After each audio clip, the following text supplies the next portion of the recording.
On behalf of the United Nations, I greet His Excellency Osegiefo Dr. Kwame Nkrumah, President of the Republic of Ghana. I now invite His Excellency the President to address the Assembly.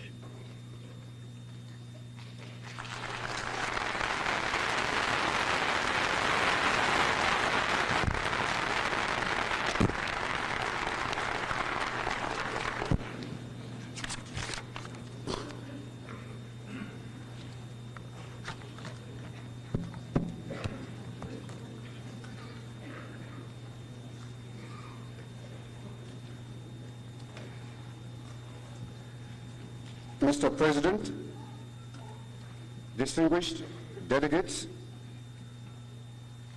I appear before you today on a sad and solemn occasion, the first meeting of the General Assembly since the murder of the Prime Minister of the Congo, Patrice Lumumba. History records many occasions when rulers of states have been done to death. The assassination of Patrice Lumumba, however, is unique in that this is the first time in history that the ruler of a country has been killed in the very presence of the United Nations forces, whom he himself had invited to his country to restore law and order. That such a thing could have happened must make all those of us who believe in the United Nations anxious about its future. I must therefore state quite clearly that any comment or criticism that I have occasion to make on the United Nations action in the Congo is not intended to disparage its efforts or to undermine its authority. As I said in my last address to this August Assembly, the United Nations is indeed the greatest hope for the peace and security of the world. I believe we must stand foursquare on what is one of the most important principles of international law and basic to the whole conception of the United Nations. The significance of the Congo situation is that it gave the United Nations an opportunity to reassess its authority. If speedy and effective action is taken now in the Congo, the United Nations will have that prestige and moral backing which it must have if it is to tackle other, even greater world problems that it may have to face in the future. I have in mind the problems bound to arise over Angola, Mozambique, the Union of South Africa, Rwanda, Burundi, Southwest Africa, Algeria, the Rhodesias, and other African colonial territories. These are all potential problems for the United Nations, and the United Nations must work out now the machinery which can be used to solve such problems should the necessity arise. In one of his first addresses in regard to the Congo situation, the Secretary General himself underlined and emphasized this need for speedy and effective action by the nations of the world. Addressing the Assembly Council on the 22nd of July, 1960, he said, and I quote him, "There should not be any hesitation because we are at a turn of the road where our attitude will be of decisive significance. I believe not only for the future of the United Nations organization, but also for the future of Africa. And Africa may well, in present circumstances, mean the world," unquote. I entirely endorse what the General Secretary, the Secretary General, then said. I believe that non-committed countries of the world have now the opportunity of working out within a United Nations framework practical plans which can solve the Congo crisis, restore the prestige of the United Nations, and remove the threat of hot war occasioned by continued disorder in the Congo. No such plan, however, is possible unless it is set in an African framework with the independent states of Africa and the Asian countries playing the leading role in its accomplishment. Some little time ago, I asked the Secretary General to circulate to the members of the Security Council a number of concrete proposals on which I believe a settlement could be based. I have come here today to put these proposals before the General Assembly. As I said when I last addressed this assembly, the Congo is the heart of Africa. Any wound inflicted upon the Congo is a wound to the whole of Africa. Outside intervention in the Congo is a threat to the independence of every African state and a further extension of the Cold War. It is with these considerations in mind that I put my proposal before you. They are, first, a new and strengthened United Nations civil and military command should be established in the Congo. Second, this command and the contingents under it must be primarily African and should take over complete responsibility for law and order in the Congo. Third, all Congolese armed units should be disarmed. This disarming will involve their return to barracks and the surrender of their weapons to the new United Nations command. Fourth, the disarming and handing over should be voluntary and should lead to the reorganization and retraining of the Congolese National Army. But if certain factions will not cooperate, force must be used. Fifth, all non-African personnel serving in the Congolese army must be expelled immediately. Sixth, the United Nations Command should control the major air and sea ports in the Congo so that the flow of arms and equipment to warring factions may be stopped and adequate support for United Nations troops be guaranteed. Seventh, all foreign diplomatic missions and representatives should immediately leave the Congo for the time being in order to give this new United Nations command a fair chance and to eliminate the Cold War from the Congo. Eighth,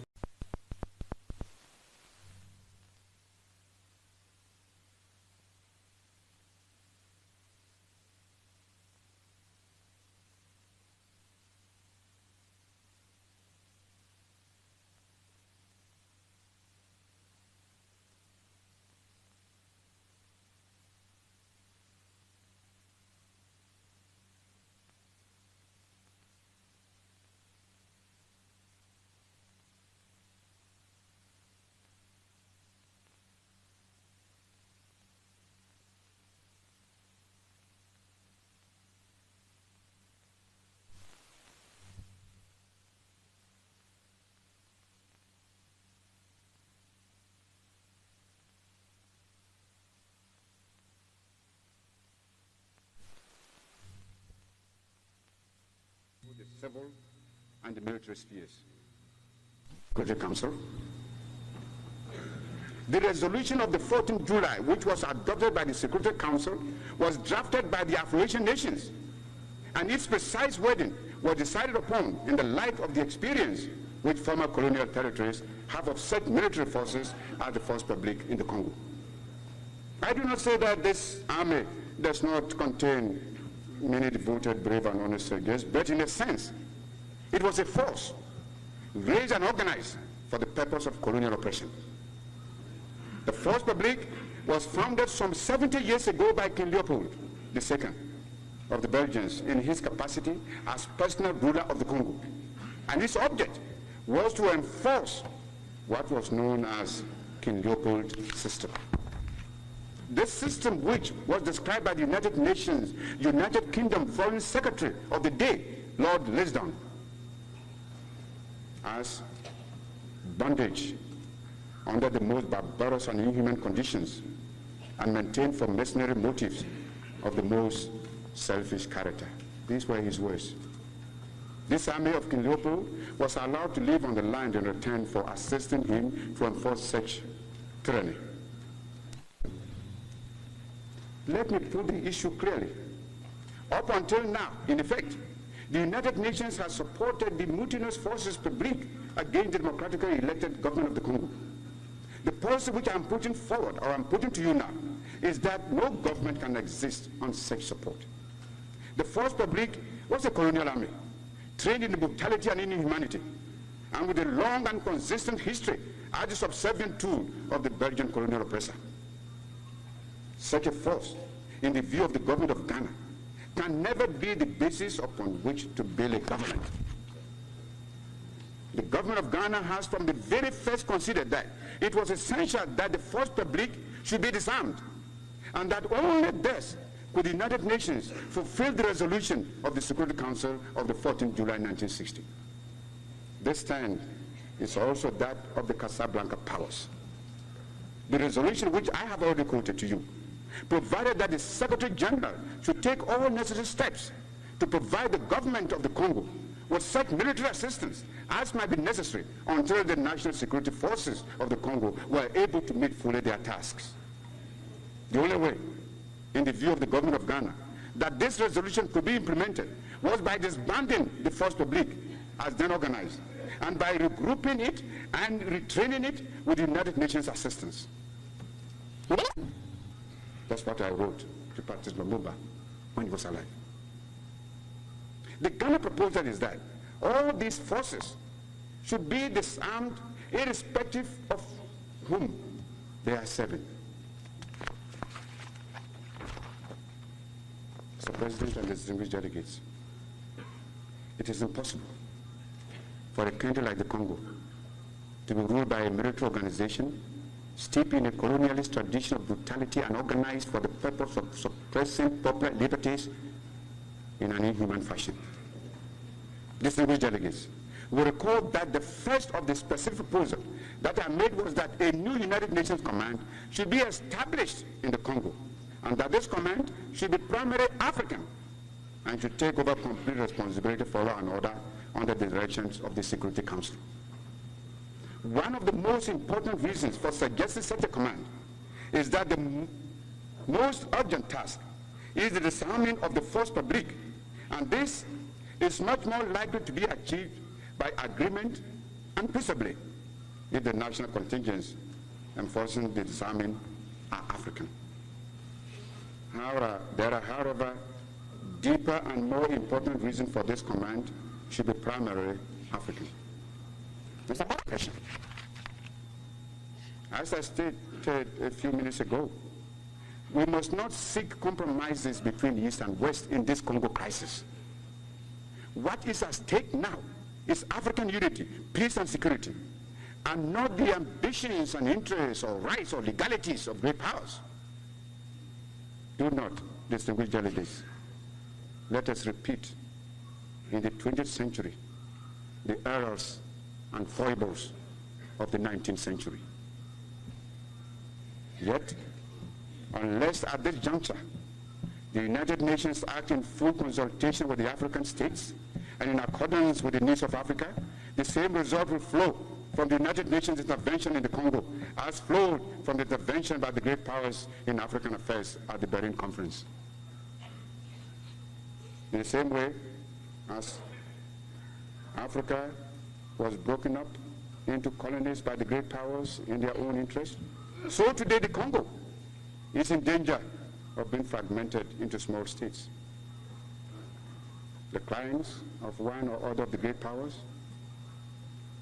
there is danger of this being done either directly, as in the case of the separatist movement in Katanga, or indirectly by means of federation imposed through outside pressure, which might dismember the Congo as effectively as if it had been formally partitioned into separate states. The confidence of the uncommitted countries in the administration of the United Nations enterprise in the Congo was being destroyed by a series of contradictory and inconsistent acts by the United Nations administration on the spot, for which I find it impossible to find any logical explanation. We must face the fact that certain factions of the Congo are today equipped with the most modern weapons by methods of which the United Nations as a body apparently knows nothing about. What is now needed is a positive United Nations policy by which the central finances of the Congo are controlled by the United Nations and are not used to finance private armies or to exert political pressure in favor of the colonial powers or of particular political parties in the Congo. In order to explain what I mean, I will try to summarize simply what has been the history of the financial relation between the Belgian and the Congo since independence. Bear with me. When the Congo became independent in July 1960, it inherited a public debt of roughly 350 million pounds sterling. The servicing and redemption of this debt required almost a quarter of Congo's annual budget. The greater part of this debt had been incurred in the development of Katanga province, a development which incidentally permitted the Union Miniere and other industrial enterprises to make large profits. In exchange for this debt, the Congo government inherited a portfolio of some 240 million pounds sterling of assets, which are mainly situated in Katanga and which include a large holding in the Union Miniere. If the government of the Congo was to have access to these assets or was able to discharge its obligation with regard to the public debt, it had to have control over Katanga, in which the assets were situated and which prevented 60% of the normal, which provided 60% of the national revenue. Mr. President and distinguished delegates, I close by asking your support in implementing the following proposals. In principle, what I have suggested to you this afternoon can be summarized under 4 heads. Firstly, the United Nations Command in the Congo must immediately fulfill its duty to maintain law and order and to preserve the integrity of the Republic. The maintenance of law and order includes the enforcement of the Constitution and the laws of the Congo as at present existing. The United Nations Command can no longer be neutral between order and disorder. Secondly, the United Nations Civil and Military Command in the Congo must be reorganized so that the initiative in producing a solution comes primarily from the African states, with military support from uncommitted countries in Asia and elsewhere.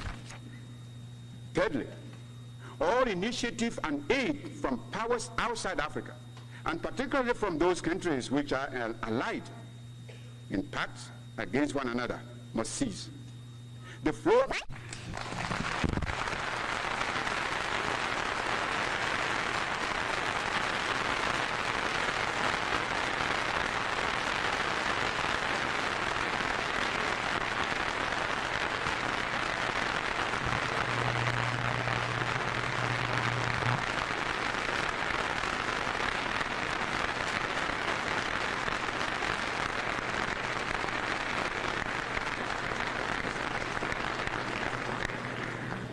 I am sure I am correctly interpreting the wishes of all members of the General Assembly